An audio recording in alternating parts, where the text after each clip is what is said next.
เบาเขาแทบมาบ่และเป็นไก่เขากระบอกงูอันแท็กน่ะเขากระบอกเขาหลบแล้วบอกคนแล้วประเด็นอะไรมันเป็นอะไรจะว่าบนสนคงสนใจมันแม่นบ่สนใจกับผัวมันเป็นอะไรกับผมแม่นว่าสนใจเขากับช่วงนั้นเขาก็เป็นเม่นน้ำหรือเขาอยากหาเขานิดแต่ประเด็นมันเป็นอะไรจะตัวจะโมโหโมโหใจแม่นบ่ตัวอยู่บ้านไปกินข้าวกับผู้บ่าวบ่ก็ผู้สอนน้ำชายบ่ไปกินท่อมนะกะแม่นแต่ว่ากินไปกินน้ำกันไปน้ำกันไปน้ำกันกับผัวแม่บัดนี้บัดรวยบัดเห็นอะไรยังวะนี่คือตัวไปกับผู้บ่าวเขาไปกินน้ำกันกินน้ำกันอยู่น้ำกันบัดรวยบัดเห็นอะไรมือแรกกินน้ำกันอันนี้ตัวที่หอยหน้าตายล้อเพราะว่าเลือกตัวอยู่บ้านนี่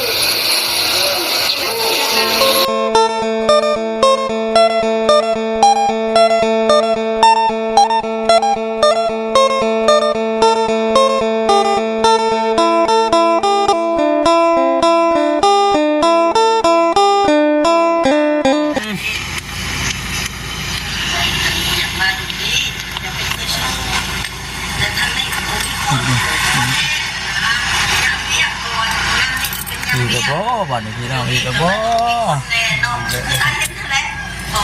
สุดๆใหม่ๆฮ้อนๆอีกแล้วบาดเป็นจังได๋บัดนี้เนาะนี่ก็เรื่องแต่ลาวเท่านั้นพี่น้องเอ้ยมีเรื่องบ่น้องถ้วยทองกับน้องพลอยนี่แหละว่ามาเคลียร์กันเรื่องน้องพลอยกับน้องถ้วยทองเดือดมากว่าฉันเป็นอย่างน้องเบิ่งขึ้นเป็นยังไงคือว่าอยากมาอยู่ที่จะเป็นเคยสู้ว่าฉัน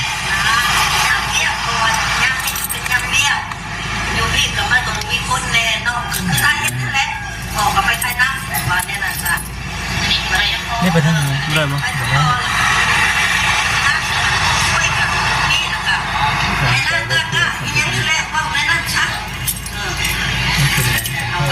พากันนี้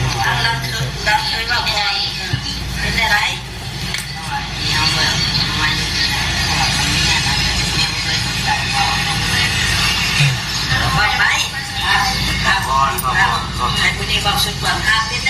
อันนี้คือ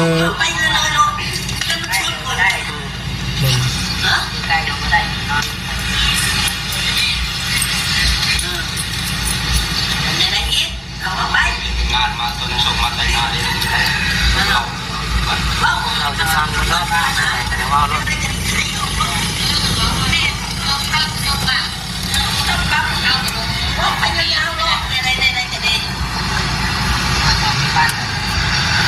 เรื่องสบายดีทุกพี่น้องเด้อเนาะคือเรื่องอีกแล้วพอดีเลย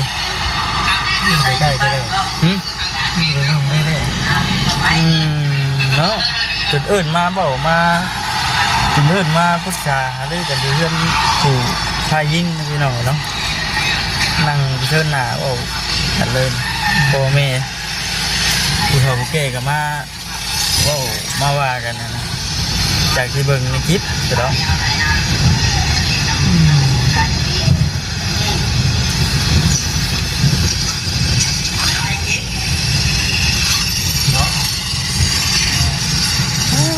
ใส่วิจารณงานบ่ในการหับส้มโอ้เนาะมีแต่เรื่องแท้พี่น้องมีแต่เรื่องแต่ลาวพี่น้องเอ้ยเนาะจะคู่แล้วนี่บ่จิต3คู่ได้ยังไง3คู่แล้วน้องน้ำฝนแน่น้องน้ำฝนแล้วก็น้องเต๋บ่าวไล่น้องน้ำฝนบ่าวท้องใสเอาแล้ววันนี้น้องถั่วทองกับน้องพลอยโอ้ยเนาะไม่อยากให้มันเป็นเรื่องเป็นราวปันไดพี่น้องแล้วFCเพราะว่าหนึ่งคือผู้รักผู้ใหญ่เป็นกับอินโดนีเซียให้นะ อันนี้ ส่วนที่เฮาเห็นว่าคือมีแต่แบบนี้เนาะผู้รักผู้ใหญ่เพิ่นเฮือนซ่านให้เนาะ เพิ่นสิเบิดกำลังใจพี่น้อง FC ก็เป็นอันนี้ เพราะว่าเพิ่นก็ตั้งจิตตั้งใจอยากเฮ็ดอยากสร้างให้เนี่ยนะผมมีเรื่องราวเกิดขึ้นวันนี้แล้วตั้งแต่อุกน้ำเนาะ เป็นกำลังใจเลยกับผิดหวังพร้อมกันแหละผู้ใหญ่เป็นผู้คนซอยกันเนาะ แม่ ผู้เพิ่นให้ก็ตั้งใจอยากให้อะนะ แม่ แต่ว่าพอเฮือนซ่านเมียงได้เบิดทุกสิ่งทุกอย่างแต่บัดแตกพละผ้าพายไปเพราะไผเพราะมันบัดนี้แนวมันบ่สมสิผิดก็เกิดเรื่องกันราวขึ้นมานะพี่น้องจากที่แรกก็คือว่าบ่ได้เป็นหยังก่อนที่ว่าเฮือนซ่านมันทันแล้ว อืม ก่อนท่านได้หยังทำนั้นเนาะ แม่ เมื่อตามความจริงนะพี่น้องครับ เป็นอัน ตาม นี้เนาะ ที่มันเกิดขึ้นนะบัดพอเฮือนแล้วได้เบิดทุกสิ่งทุกอย่างจนเป็นไปบริมมาร้อยว่าซั่น เฮ้ยเนาะหลายคู่เด้อพี่น้องเอ้ยมื้อนี้ก็มาแต่พุ่นแหละน้องไล่เนาะก็ต้องแต่เพิ่นมื้อนี้ก็ได้มีปัญหากันเคลียร์กันยังบ่ทันได้ลงตัวหรอกเนาะยังหามื้อหาวันสิให้ทั้งสองกำลังไปพ้อกันอยู่ จากที่เขาคิดเห็นน้องน้ำฝนกับน้องยังพอทั้งใจก็ยังเคลียร์กันยังมันให้ลูกโตเลย ยังบ่ เอ้าก็ยังดำเนินนะตอนนั้นมาว่าไล่โมเมนไม่เนาะ ว่าไล่เนาะว่าไล่กับน้องเต๋ก็ยังเคลียร์กันยังไม่ทันลูกโตมันมาเจอนี่อีก จื้อนี่โอ้ยเนาะยากพี่น้องเนาะหักคือเอาแน่ได้พี่น้องเนาะจากที่ฟังเบิ่งก็ในเรื่องของทาง จะขึ้นว่าจังไง สังเกตคิดว่าลูกไก่ขี้ข้านนะว่าผมกินนี่ก็ได้เขาหนึ่งน้ำเนาะ บนหนึ่งเขาหนึ่งน้ เขาหนึ่งน้ำให้ปูให้ยายกินแล้วประสัน ำ นะทั้งพายิ่งเป็นว่าโมหนึ่งกับโมต้องนึ่งประสัน พายิงอ่ะ โมหนึ่งกับโมต้องนึ่งประสันป้าไปหั่นประสัน ไปว่าในนั้น สังเกตก็ว่าเอ้าไปอยากกินข้าวแล้วประสัน7-8 โมงแล้วประสัน เอ้า เอ้าเนาะมากันเลยครับไม่ได้พี่น้องนะครับพี่น้องมีแต่แนวปัญหา ชาเป็นเนาะ เรื่องราวเป็นโอ้ยเนาะคิดไว้ในใจอยู่ว่าโอ้ยน้องๆนี่เนาะว่า ทำแม่งอยู่บ่ แม่งอยู่เดี๋ยวได้ฉัน ให้เวลามันให้คำตอบเองเนาะพิสูจน์เองนะพี่น้องว่ามันสิเกิดหยัง เนาะ แต่สุดท้ายก็คือ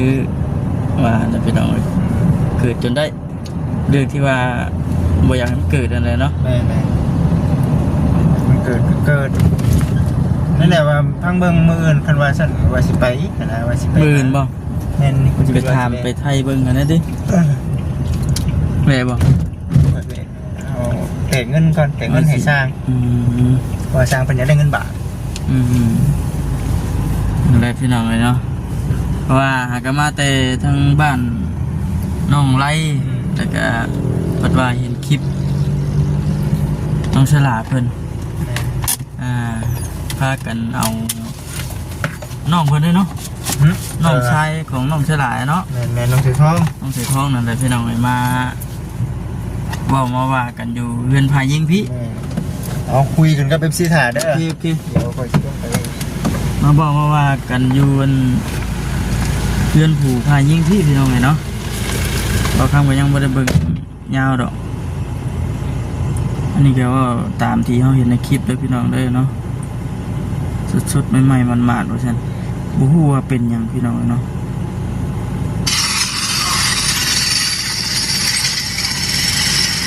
บริเวณยินบริเวณเส้นทางใช่ไหม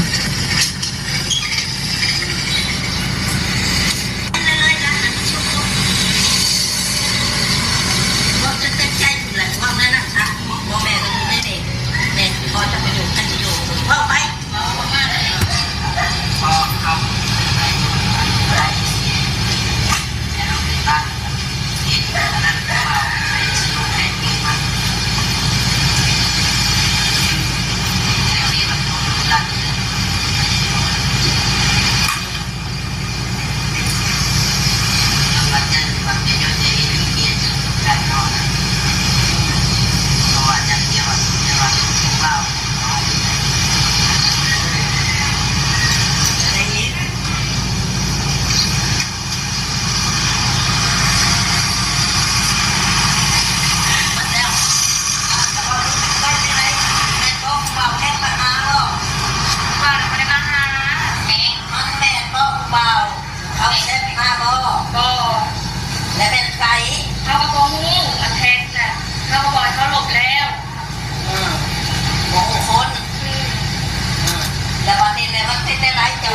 รื่องผู้บ่าวก่อนเนาะ สนใจกับผัวมันเป็นอะไร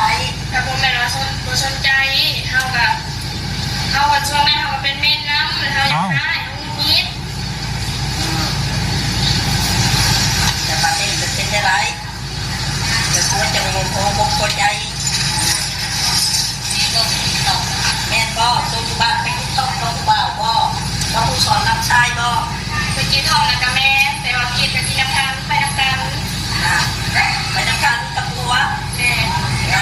ปฏิบัติตัวปฏิบัติอะไรยังวะคิดถึงตัวไปกับผู้บ่าว ไปไหนกินน้ำกัน กินน้ำกันอยู่น้ำกันปฏิบัติปฏิบัติอะไรเอาแหละน้ำกัน ล้อเพราะว่าเรื่องตัวอยู่บ้านกินน้ำกันออกไปเป็นเดียวกันเขาว่าเริ่มมาได้หอสมอง โอ้น้อยเนาะวันเราไป เลยรับคนกับไปเราก็เห็นคนก็บอกมาเป็นอันชัดจอยเด้อคนก็บอก ตอนนี้เห็นอะไรกูว่าจะว่ากูจักเป็นอะไร นี่ถึงแบบรุ่นแบบรถไงเพิ่นมา ว่าอะไร ให้มาโอ้มาลม เรื่องแต่กูเนี่ยเขาเลย ตัวที่ให้กันพัง ตามผู้นี้นะว่าเขาว่าเรื่องอธิบายเป็นเม้นนั่นก็บอกคุยกันว่าเขาเป็นเม้นเคยตอนนี้เขาอยู่ห่างกันก้อนก็บอกแหละ ตัวนี้ก็บอก บอก นะ บอกบ่ได้บอก เนี่ยก็บอกเลยนี่ นี่มันเป็นเม็ด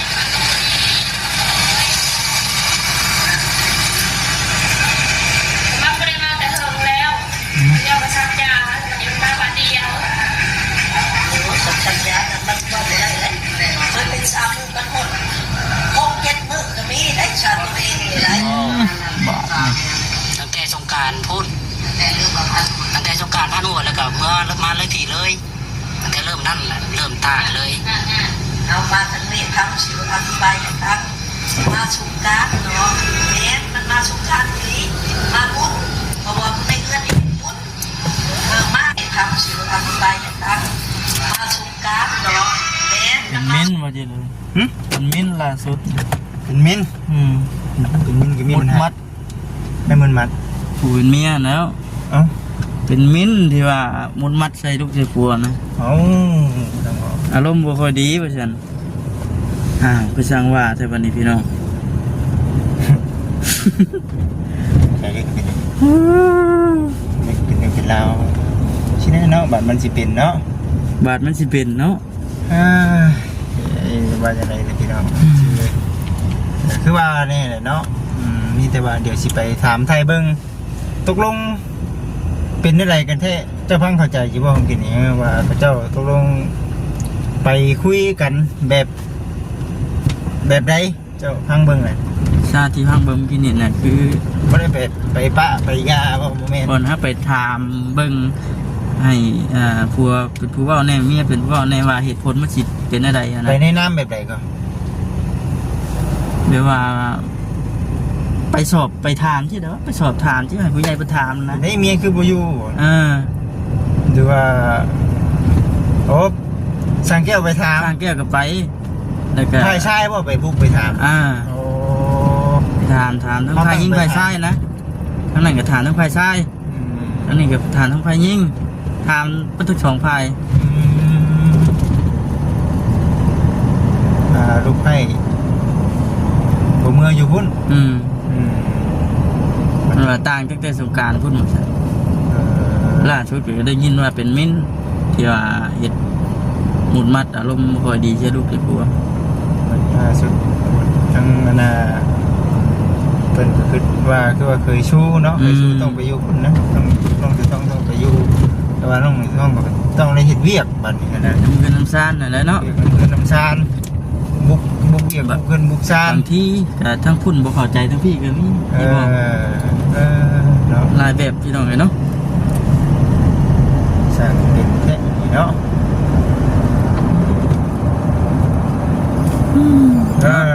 ว่าในเรื่องเล่าเนี่ยเดี๋ยวสิไปถามเบิ้งเนาะ มันจึงแบบ จะแจ้งดีบ่ แม่น ว่าในเรื่องในเล่าวนะเขายังบ่ทันฮู้ดีแต่เขาสีก็ออกไปก่อนนะเขาบ่จักมีแต่มื้อนี้น่ะมาแต่บ้านน้องแต่แล้วเห็นทำเบิ่งคลิปก็ ติดคลิป แม่นๆเขายังบ่ทันได้สรุปเทื่อว่าตกลงมันเป็นจังไดเนาะไปกันแบบใดเนาะจบกันแบบใดแต่คือว่าอะไรพี่น้องมันมีเปลวมันเป็นอย่างนี้นะมีเปลวในใจ มีเปี่ยวแล้ว ถ้าได้ว่าแล้วมีเปลวในใจคือว่าโอ้ยเนาะอยากให้มันเกิดนั่นแหละพี่น้องเอ้ยนี่แหละจ้ะเนาะแม่นอยู่ดอกเรื่องของธรรมชาติกันเลยผู้ใดเป็นแล้วก็ถือว่า ทุกข์ใจเนาะ ภูมิใจนะแม่นอยู่ดอกมันก็บ่มีแต่ผู้ของน้องๆเนาะผู้บ่จิตเองนั่งเว้านี่ก็มีคือกันแต่ว่าเฮาเฮาพังแหละมันเฮาเคยผ่านจุดนั้นมาก่อนแหละมันอุกใจทั้งสองกำสองพายพี่น้องเนาะ มันเป็นอันมม่วนนะว่าได้ กา กั ร นเนาะ มวนเห็นได้ซะมีแต่ว่าเอาจังได๋ก็คุยกันให้มันละเอียดถูกต้องนั่นแหละพี่น้องเอ้ยเนาะผิดว่าไปตามผิดแล้วถือว่าไปตามถูกเนาะทั้งน้องเพิ่นก็ว่าเคยสู้อยู่เนาะ แม่ เคยสู้แต่ว่าเพื่อนบัดผู้รักผู้ใหญ่เพิ่นประเทศไทยแล้วนะ ช่วงเฮ็ดเวียกนะเนาะบ่ได้กันเนาะเฮ็ดเวียกน้ำเพื่อนน้ำชา ตอนนี้คันผู้รักผู้ใหญ่เนาะเพิ่นสิให้ทั้งน้องสีทองไปอยู่ก็เป็นไปบ่ได้อีกเพราะว่าเพื่อนไผสิอยู่ว่าอะไรนะบัดทีนี้เนาะสิบ่จักบ่ว่าปัจจุบันนี้กำลังสร้างเรือนสร้างชานเนาะน้องเสือทองอยู่แต่บ่คิดเพื่อในอนาคตว่าถ้าหากว่ามันมีปัญหาขึ้นกว่านี้นะมันสิมีปัญหาและเคยสู้เพื่อนมันก็มีน่ะเด้ เนาะ ต้องระวังไว้นี่เนาะก็เว้ากันว่าเคยสู้ก็ตามแต่เนาะเมื่ออยู่เรือนอยู่ชานพุ่นแต่เนี่ยเนาะดูเนาะกับเมียนี่เนาะที่เรามีปัญหาแล้วFC มันก็ แล้วพี่น้อง FC มันก็กันสนั่นอยู่มีแต่เห็นน้องพ่อยเนี่ยว่านั่นนี่แต่ว่า FC เป็นเฉพาะว่าชาวว่าเด้อพี่น้องเด้อเดี๋ยวไปเช็ดเองมีโอกาสเดี๋ยวชีไปทำทั้งสองกับสองพาย เป็นอะไรดิ จังไดนะเป็นจังไดคือมีแต่แนวนี้แท้นะเข้าใจกันนั่นแหละบ่เฮ็ดได้ซั่นที่ผ่านมาก็เห็นอยู่น้อง FC ก็เคยคอมเมนต์อยู่แต่ว่าเฮาบ่ใส่ใจพี่น้องในที่สุดเป็นก็คือ FC เว้าดีในเรื่องของทางน้องทั้งสองคนนี่ก็ได้ เอาเนาะมีแต่ว่ามื้อมีโอกาสจะสิไปถามไทยเบิ่งพี่น้องเนาะว่าเรื่องราวมันเป็นมาจังใดนี่มีแต่ว่าสิว่ากันก่อนพี่น้องเอ้ยบ่นเอารถได้บ่คำเลย แม่น อะไรก็ติดตามเบิ่งรอชมไปนํกันพี่น้องเรื่องราว เราฟังไป น้องเตน้องไล่ว่าสิเป็นจังใดอยู่ซั่นน้องเอ้ยเนาะ เราฟังเบิ่งพี่น้องเนาะเป็นได้ก็ได้ ไปๆซะเนาะ ไปพี่น้องสบายดี พี่น้องเด้อ สบายดีพี่น้องเอ้ย